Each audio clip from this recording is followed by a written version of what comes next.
اللہم صلی علی محمد و آل محمد.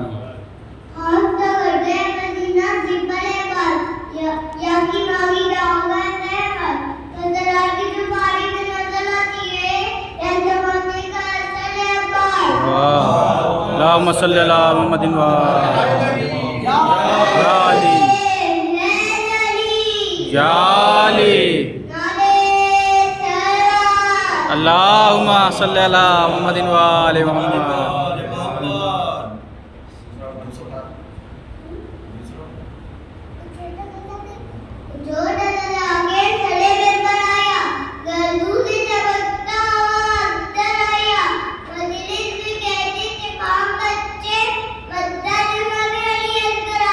واہ واہ واہ واہ.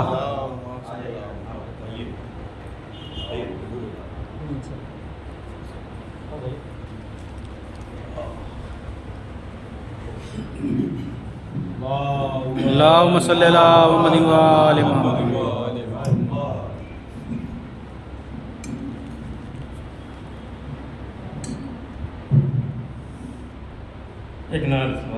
اللہم صلی علی محمد و آل محمد.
نشان جانتے ہیں وہ دلیل بن گئی خاک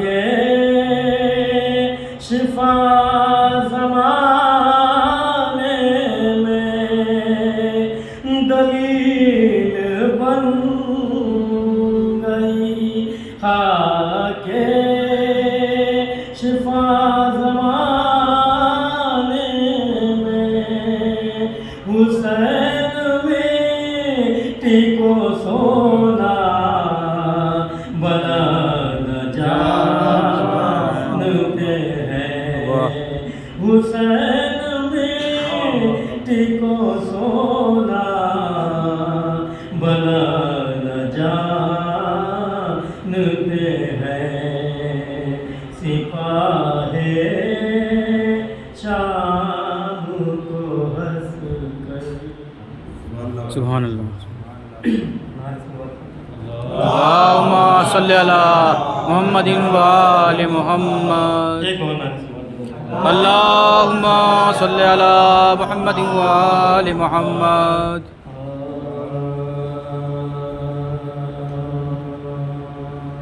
فاطمہ کا لاڈلا صبت نبی سجدے میں ہے فاطمہ کا لاڈلا صبت نبی سجدے میں ہے موت تھر تھر کانپتی ہے موت تھر تھر کانپتی ہے زندگی سجدے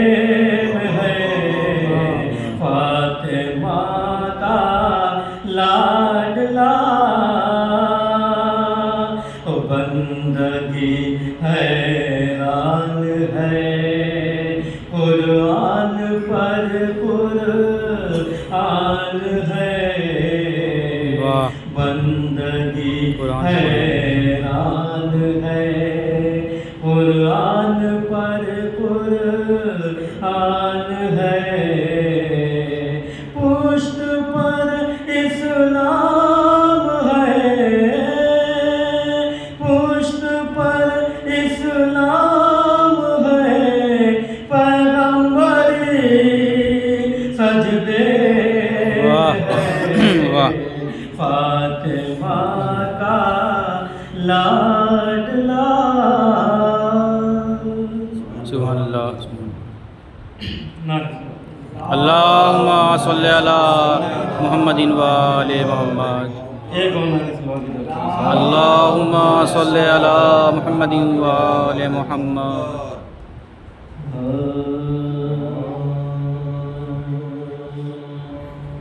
دشت میں ابن حسن پر وقت کیسا آ گیا دشت میں ابن حسن پر وقت کیسا آ گیا ایک گٹھری میں فقط ایک گٹھری میں فقط قاسم کا لاش آ گیا دشت میں ابن حسن پر وقت کیسا گیا چار کاندھوں پر جنازہ گھر میں آتا ہے مگر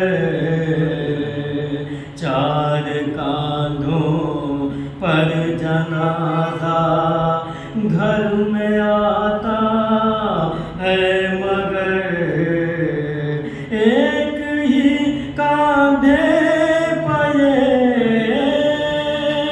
ایک ہی کاندھے پہ کس کا جنازہ گیا دشت میں ابن حسن پر وقت کیسا آ گیا آ گئی بارات رن سے رو کے فضا نے کہا آ گئی بارات رن سے رو کے فضا نے کہا بیویوں تعظیم کو بیویوں تعظیم کو اٹھ جاؤ دولہا گیا دشت میں ابن حسن پر وہ جس طرح چنتا ہے مالی پھول اپنے باغ کے جس طرح چنتا ہے مالی پھول اپنے باغ کے چننے یوں قاسم کے ٹکڑے چننے یوں قاسم کے ٹکڑے میرا مولا گیا دشت میں ابن حسن پر وقت کیسا آ گیا ایک گٹھری میں فقط قاسم کا لاش آ گیا دشت میں ابن حسن پر سبحان اللہ سبحان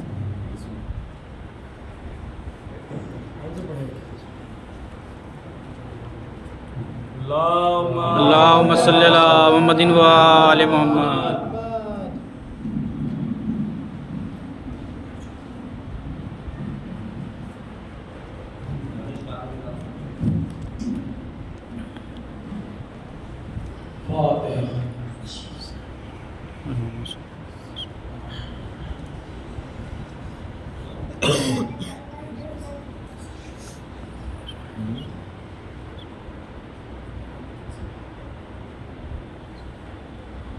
لا حول ولا قوة إلا بالله العلي العظيم. أعوذ بالله من الشيطان اللعين الرجيم. بسم الله الرحمن الرحيم. الحمد لله رب العالمين. الصلاة والسلام على نبي الكريم سيد المرسلين أفضل النبيين طه وياسين مولا الثقلين جد الحسن والحسين أبي القاسم محمد. اللهم صل على محمد صلى الله على الطيبين الطاهرين المعصومين المظلومين ولعنة الله على أعدائهم أجمعين. أما بعد فقد قال رسول الله صلى الله عليه وآله وسلم إن الحسن والحسين سيدا شباب أهل الجنة. صلوات الله. اللهم صل على محمد وآل محمد. بات گفتگو کلام حدیث پاک اس نبی اور اس رسول کی ہے جس کے بارے میں ہم اور آپ کیا دنیا یہ نہیں کہہ سکتی کہ یہ سچ نہیں ہے، کیونکہ رسول کو سچا تو ایسے لوگوں نے مانا جو رسول کو رسول نہیں مان رہے تھے. رسول خدا نے 40 سال کے بعد اپنی رسالت کا اعلان کیا. کچھ لوگ سمجھے کہ شاید اب وہ رسول بنے، نہیں. جیسے غدیر کا مولا تو آدم سے پہلے بھی تھا لیکن اعلان غدیر میں ہوا، ویسے رسول تو بہت پہلے ہی سے تھے، اعلان 40 سال کے بعد کیا. بنانا ہونا الگ بات ہے، اعلان کرنا الگ. عزیزو، رسول نے 40 سال آخر ایسا کیا کیا جو 40 سال کے بعد اعلان کرنا پڑا؟ رسول جانتے تھے کہ عرب کے لوگ کس جہالت میں غرق ہیں، 365 خدا کو مان رہے ہیں اور پہنچتے ہی 365 کو انکار کروا کے ایک کا کلمہ پڑھائیں گے تو یہ جاہل کہیں گے جس کو چھوڑیں گے وہ زیادہ ہے، جس کو اپنائیں گے وہ ایک ہے. یہ 365 بھی ہیں، دکھتے بھی ہیں، وہ جو دکھتا بھی نہیں ہے. تو یہ ایک دم سے ایسا کرنا مشکل کام ہے. اور اگر انہوں نے کہیں مجھے جھوٹا کہہ دیا تو ایک بار اگر بندہ معاشرے میں جھوٹا مشہور ہو جائے تو لوگ اس کی سچ بات کو بھی شک کی نگاہ سے دیکھتے ہیں، ہے نا؟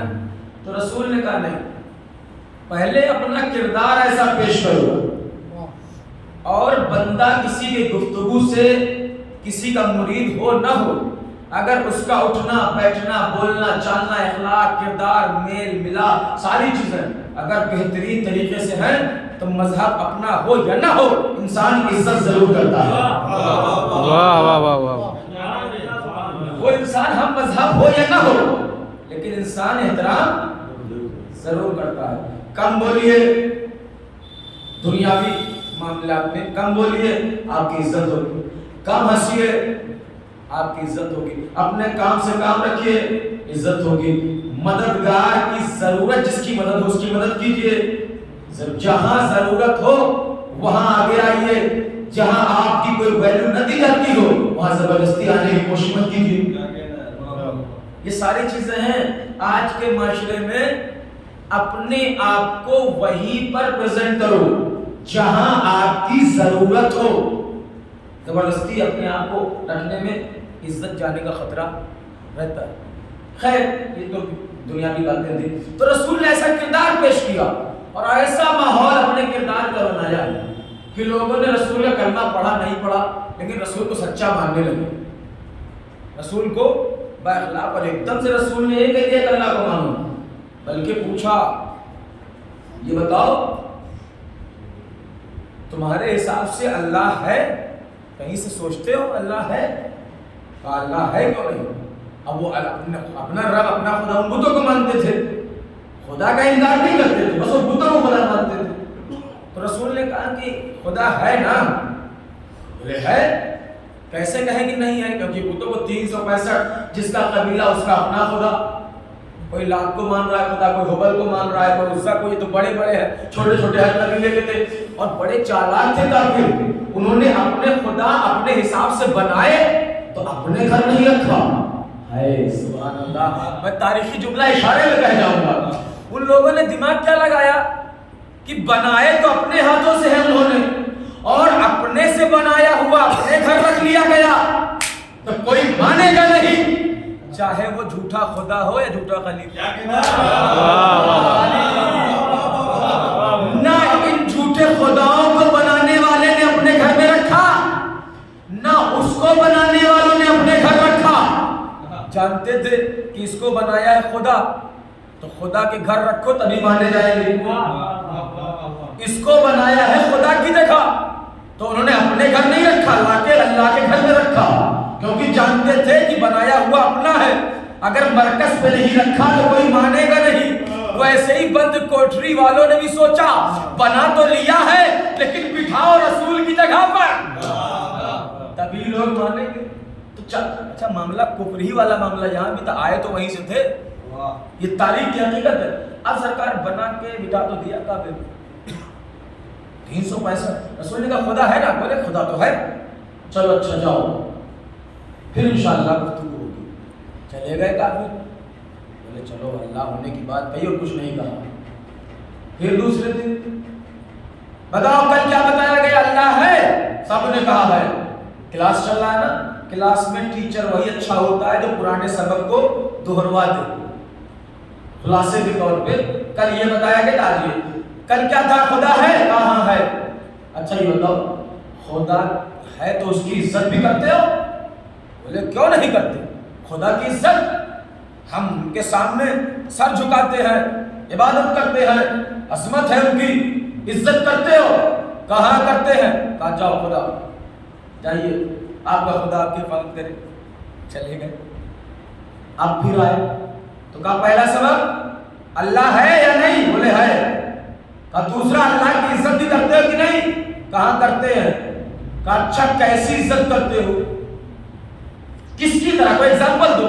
کہا جیسے باپ کی عزت کرتے ہیں، جیسے باپ کی عزت کرتے ہیں۔ کہا جائیے، یہ چلے گئے۔ اب وہ کافر سمجھنے لگے کہ یہ رسول ہماری والی بات کر رہے ہیں، اپنی کوئی بات وہ یہ سمجھ۔ اب مجمع بڑھنے لگا، مجمع بڑھنے لگا۔ اب جب مجمع سمٹ گیا، رسول نے کہا اچھا یہ بتاؤ خدا ہے؟ سب نے کہا ہے۔ خدا کی عزت کرتے ہو؟ سب نے کہا کرتے ہیں۔ کہا کس کی طرح عزت کرتے ہو؟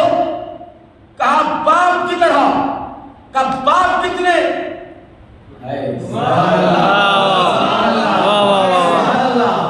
اب باپ کتنے ہوتے ہیں؟ اب کون کہے کہ ہمارے دو باپ ہیں تین؟ سب نے کہا ایک۔ کہا بس اللہ بھی ایک ہے، اللہ بھی ایک ہے۔ اور اتنا سبق سنانے میں جو رسول نے اللہ کے ایک ہونے کا اعلان کیا نا، تو اس سے پہلے گواہی لے لی تھی۔ اگر میں کہوں پہاڑ کے پیچھے سے لشکر آ رہا ہے، یہ میں کسی میں ذکر کر چکا، مانو گے؟ سب نے کہا مانیں گے، آپ سچے ہیں، آپ امانت دار ہیں، ہم نے آپ کی صداقت پہ شک نہیں کیا، ہم نے آپ کی امانت داری پہ شک نہیں کیا۔ رسول نے کہا اچھا چلو اور چیک کر لیتے ہیں، اگر میں کہوں لشکر آ رہا مانو گے؟ کہا بالکل مانیں گے، آپ سچے ہیں۔ کہا اگر میرے کہنے پر پہاڑ کے پیچھے دیکھنے چلے جاؤ اور لشکر نہ ملے تب کیا کہو گے؟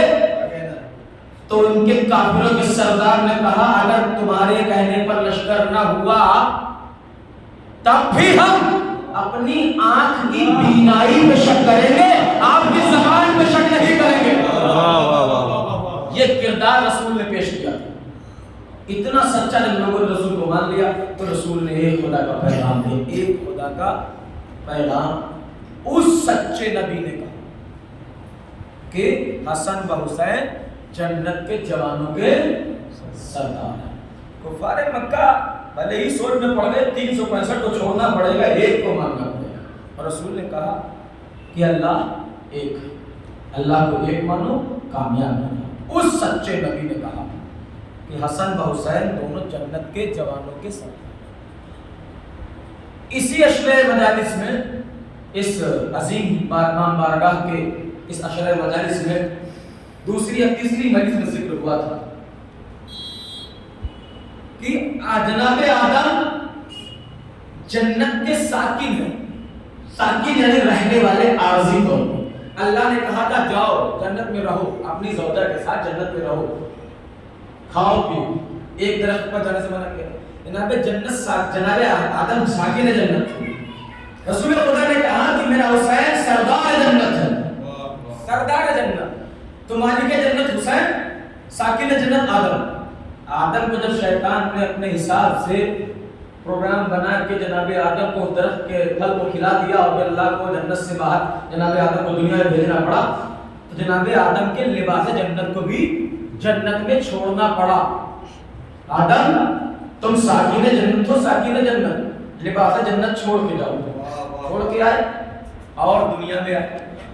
لیکن مولا حسین سردار جنت، مالک جنت، مالک چاہے جہاں، یہ بات بتا چکا ہوں، مالک چاہے زمین پہ ہو، اپنی ملکیت سے کوئی چیز بھی منگا سکتا۔ عید کے دن مولا حسن و حسین دونوں نے اپنے کپڑے جنت سے منگوائے اور رضوان جنت درزی بن کے لایا۔ دونوں سرکار جنت ہیں۔ جس جنت کا مالک حسین ہے، جس جنت کا مالک سردار حسن و حسین ہے، اس جنت کے ساکن جناب آدم ہے، اس جنت میں رہنے والے جناب آدم ہیں۔ انبیاء سے لے کر اوصیاء سے لے کر تمام جنتی حضرات سب مولا حسین کی رعایا میں ہے۔ مالک جنت حسین ہے، مالک جنت حسن ہے۔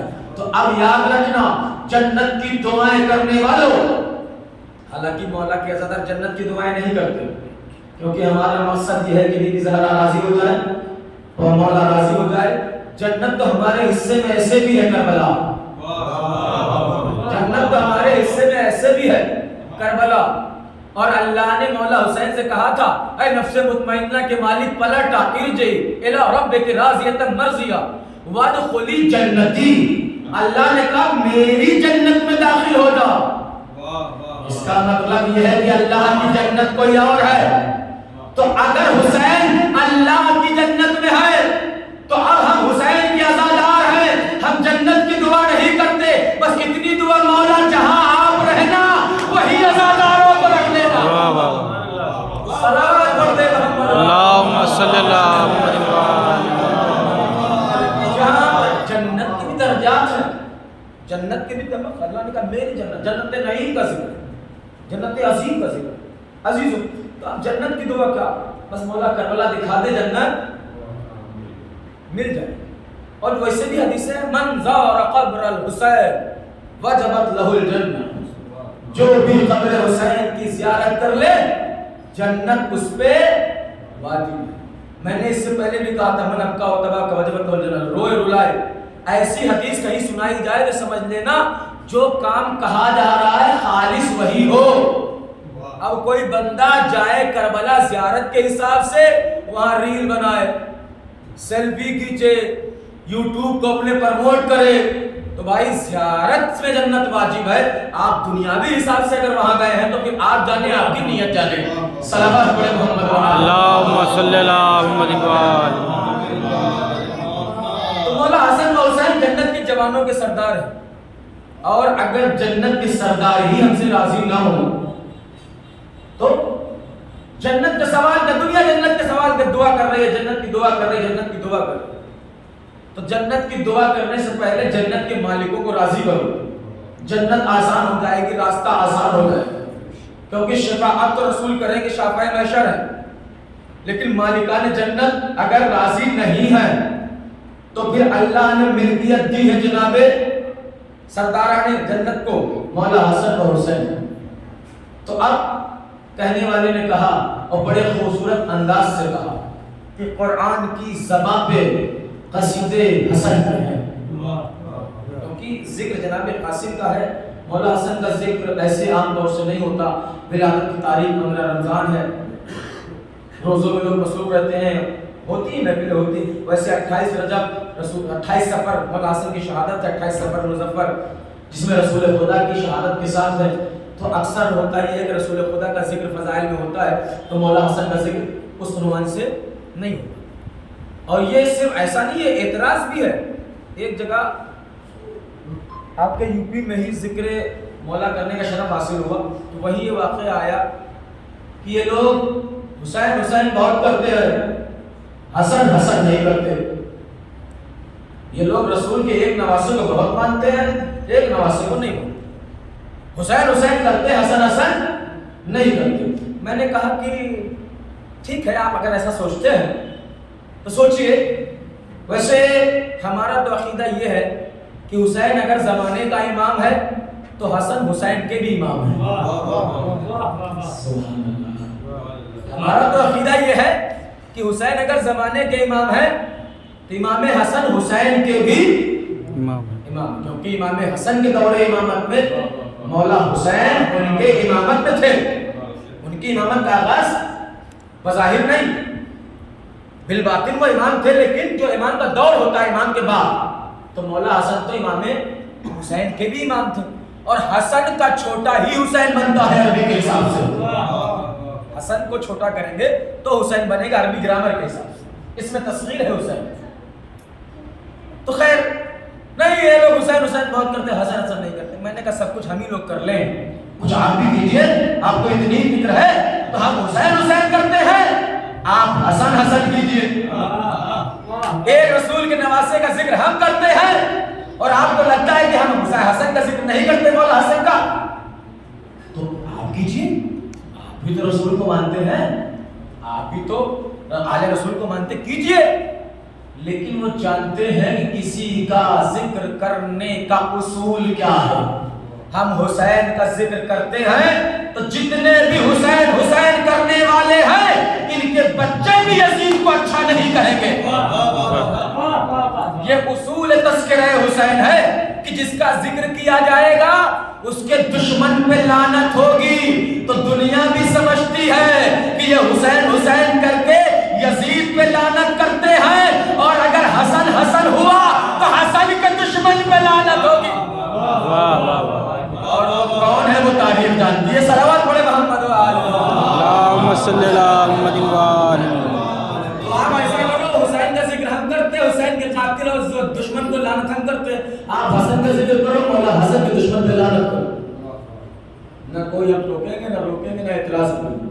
ہونا چاہیے نا, کچھ خود بھی کیجئے. سب سوال ہمیں سے, سارے سوال ہمیں سے.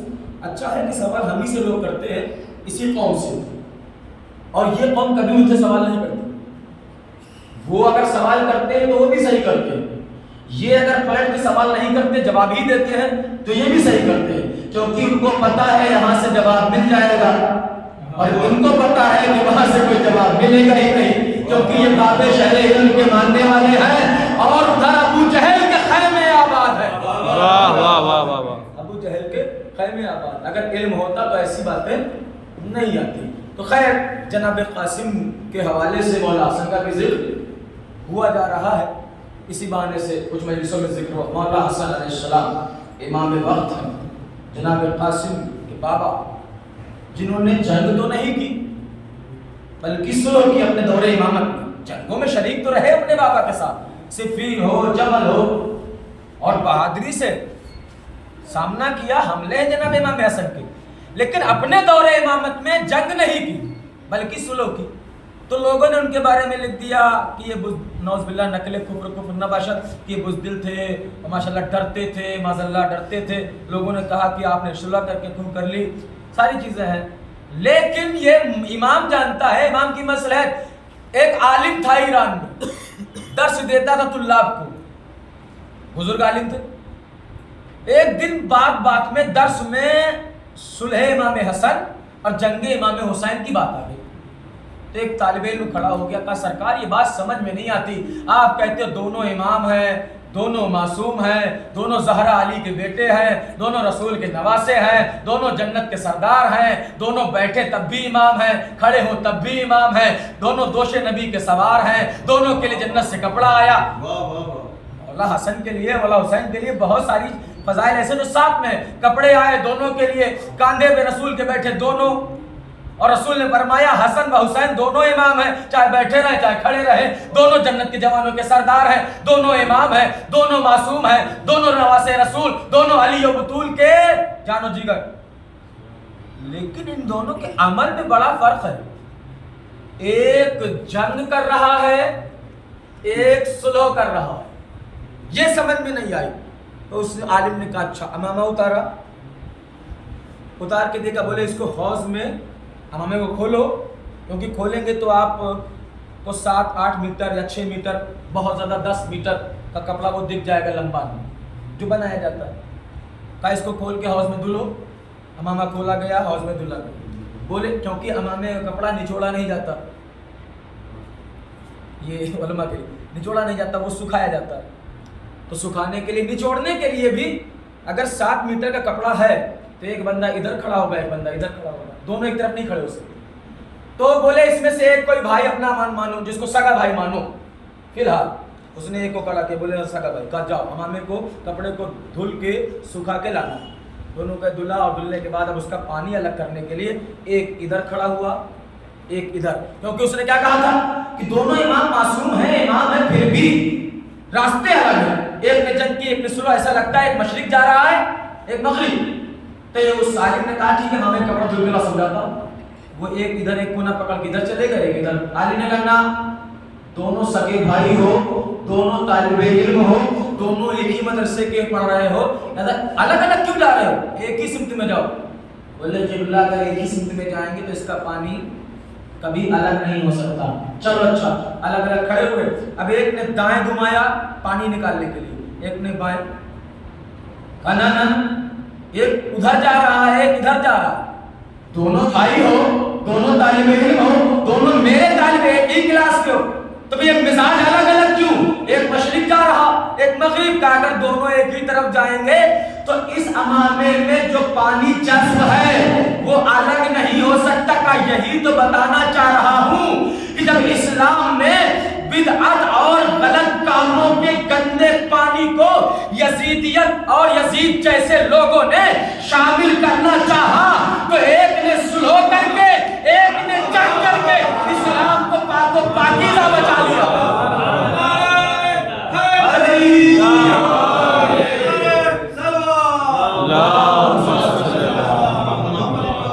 اسلام تبھی برائیوں سے بچ سکتا تھا کہ جب ایک صلح کر لے اور ایک جنگ کر لے۔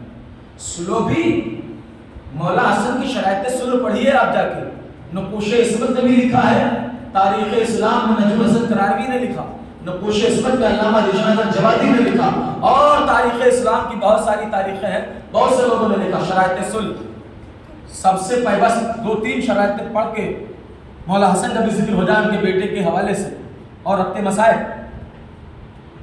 کہ صلح کرنا بھی امام کے لیے ذوالفقار چلانے سے کم نہیں ہے، بلکہ جو زخم اگر تلوار کے بجائے قلم سے لگ رہا ہو کلیجہ باطل میں تو یہ بھی کاری ہے، کیونکہ میدان کا لگا ہوا زخم بھر سکتا ہے لیکن لکھی ہوئی بات مٹ نہیں سکتی۔ امام نے سب شرطوں میں سے کچھ شرط، ایک شرط لکھائی کہ آج کے بعد، بہت توجہ نوجوان، آج کے بعد حاکم شام میرے بابا کو گالیاں نہیں دے گا، منبروں سے گالیاں نہ دے گا نہ دلوائے گا۔ یہ شرط کہیں نہیں لکھوائی، اور شرائط پہ نیچے اس حاکم شام کی سائن بھی ہے۔ سائن اگر آپ کہیں، میں کہوں کہ آپ گالی دیتے، تو اگر آپ دیتے ہوں گے یا کوئی مجھ سے کہے اگر میں ایسا ہوں تو میں چپ ہو جاؤں گا، ارے چھوڑیے، لیکن اگر میں ویسا نہیں ہوں تو کہوں کیسی بات کر رہے ہو؟ ابھی آپ نے سنا ہے؟ تو مولا حسن نے جب لکھا کہ آج کے بعد حاکم شام علی کو گالیاں نہیں دے گا، تو حاکم شام اگر ایسا نہیں کرتا تھا تو بولا کیوں نہیں؟ کہنا چاہیے تھا کہ یہ شرط نہیں مانی جائے کہ میں ایسا نہیں کرتا، سائن کیوں کی؟ اس کا خاموش رہ جانا اس بات کی دلیل ہے کہ وہ ایسا کرتا تھا۔ ٹھیک ہے، سائن کر دی، لکھا ہے تاریخ میں آج تک۔ اب آئیے، آپ کے پڑوسی ملک میں سپاہ صحابہ کا فتویٰ ہے، صحابہ سنگٹن میں اس کا فتویٰ ہے کھلا، اور اس فتوے کے مطابق جیل بھی ہو جاتی ہے کچھ ذاکرین کو۔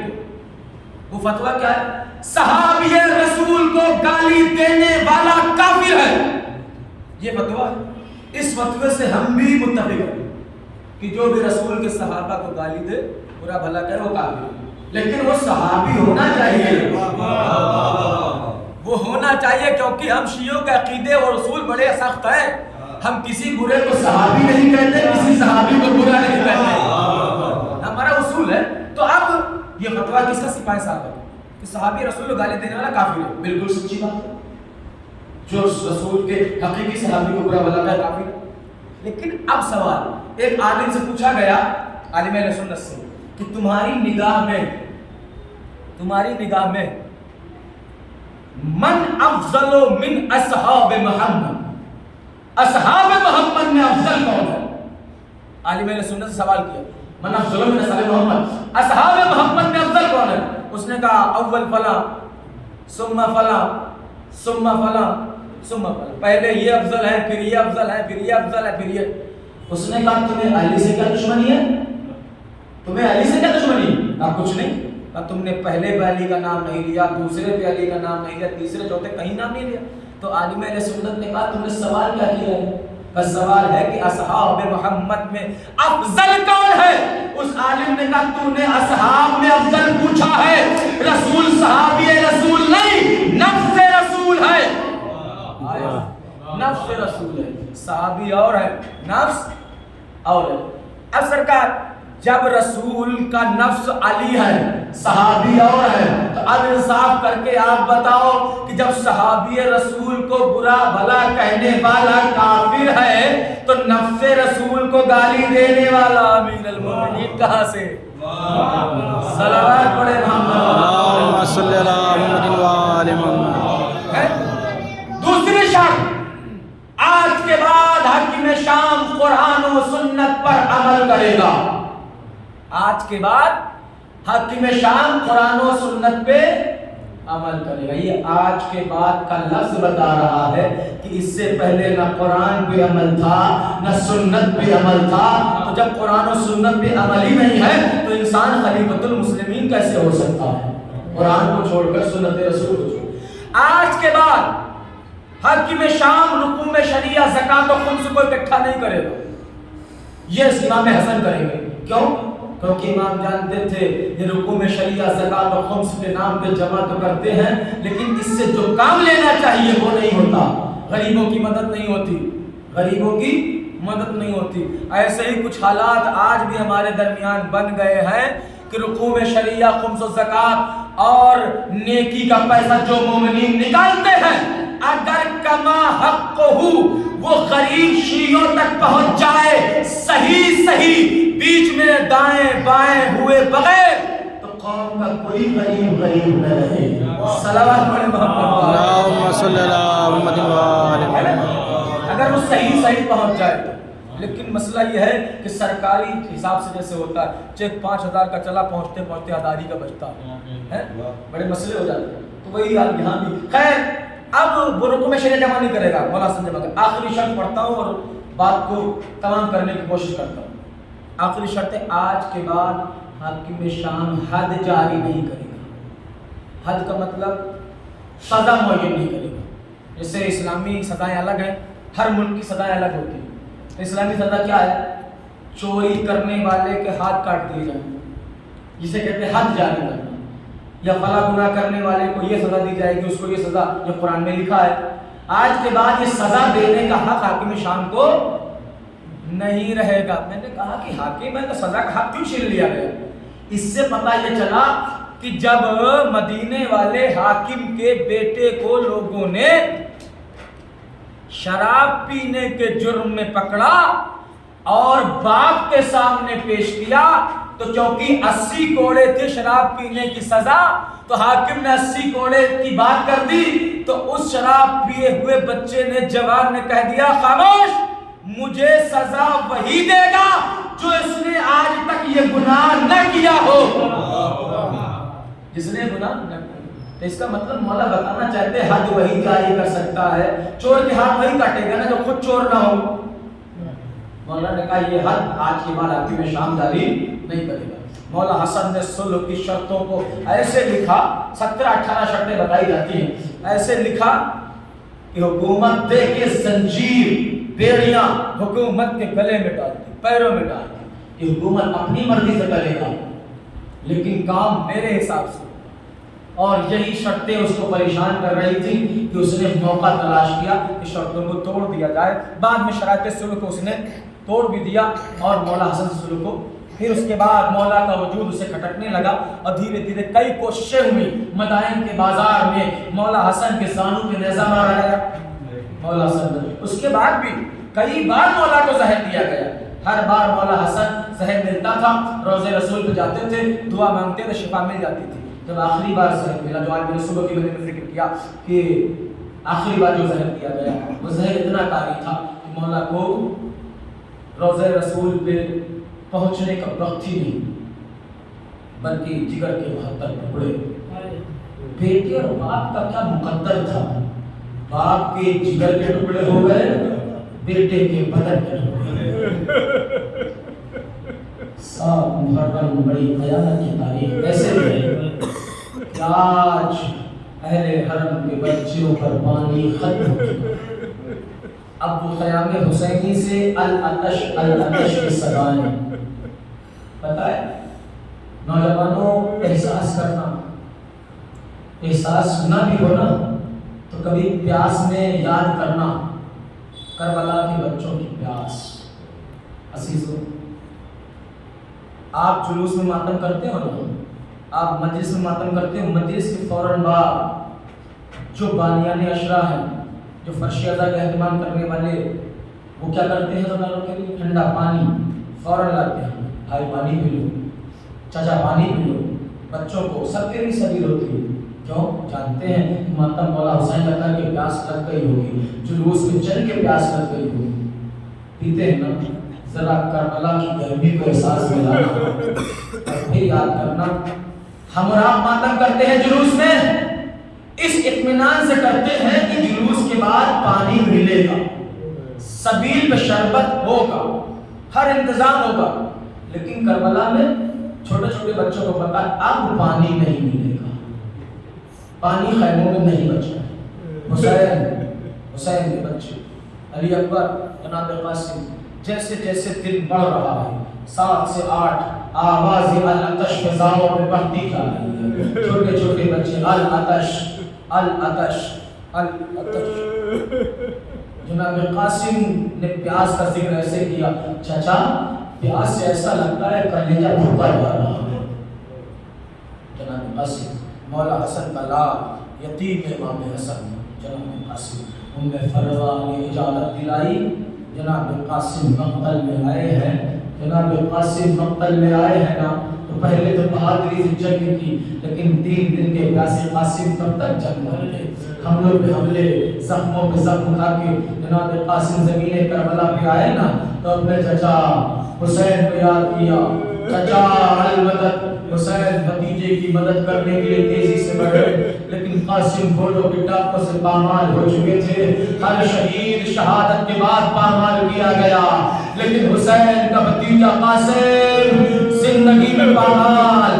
روایت کہتی ہے جب قاسم کی پسلیوں پر گھوڑوں کی ٹاپ پڑتی تھی، بے ساختہ آواز نکلتی تھی، چچا چچا المدد۔ جناب قاسم گھوڑوں کی ٹاپوں سے پامال ہو گئے۔ امام حسن جب کربلا کے دشت میں پہنچے ہیں تو گھوڑوں کے دوڑنے کی وجہ سے کربلا کی ریت ہوا بھی قاسم مل نہیں رہے، آواز دی میرے قاسم کہاں ہو؟ غرض کے جب ظالموں نے کہا نا حسین تمہارا قاسم تو نہیں ملے گا، ہاں قاسم کے بدن کے ٹکڑے ہمارے گھوڑوں کی ٹاپوں میں الجھ گئے، مولا کو چلا لگے، قاسم مانگ کر کہاں ہو؟ قاسم کی لاش بدن کے حصے ہوا میں بلند ہوئے، مولا لبیک یا امام۔ جناب قاسم کے بدن کے حصوں کو سمیٹ کر عبا کے دامن میں رکھ کے مولا نے آسمان کا رخ کر کے کہا قاسم آج تیرا چچا حسین قریب ہو گیا۔ مولا حسین نے قاسم کے لاش پہ مرثیہ پڑھا، آج حسین قریب ہو گیا۔ ایبا کے دامن میں جناب قاسم کے لاش کے حصوں کو لے کے چلے۔ میر انیس نے لکھ دیا، گٹھری کا ذکر کیا ہے، بلکہ روایت ایسے ہے کیونکہ راوی کربلا کا نہ تھا، اس نے دور سے دیکھا کہ ایبا کے دامن میں لے جا رہے ہیں، تو اس نے دور سے دیکھا کہ حسین ایسے لے جا رہے ہیں جیسے کوئی مسافر کوئی گٹھری لے کے جاتا ہے۔ جب مولا حسین ایبا کے دامن میں جناب قاسم کے لاش کو سمیٹ کے لائے ہیں نا، تو پانچویں امام نے جناب سکینہ سے پوچھا، پھوپھی آخر دادا حسین ایبا کے دامن میں سمیٹ کے کیا لائے ہیں؟ دونوں کا سن ایک ہے۔ چوتھے پانچویں امام بھی کم سن ہے، بی سکینہ بھی، لیکن رشتہ جناب سکینہ پھوپھی لگتی تھی پانچویں امام کی۔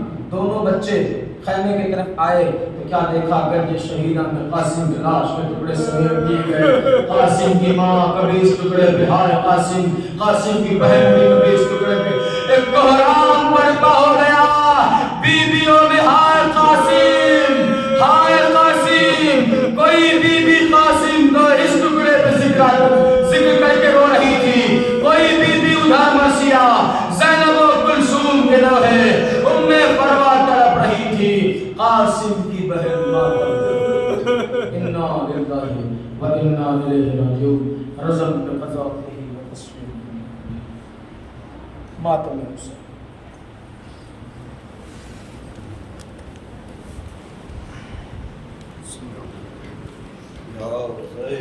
یا حسین، یا حسین، یا حسین، یا حسین، یا حسین، یا حسین، یا حسین، یا حسین، یا حسین، یا حسین، یا حسین، یا حسین، یا حسین۔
اللہم صلی آپ لوگ نظر میں شرکت کر لیے آئیے وہاں سے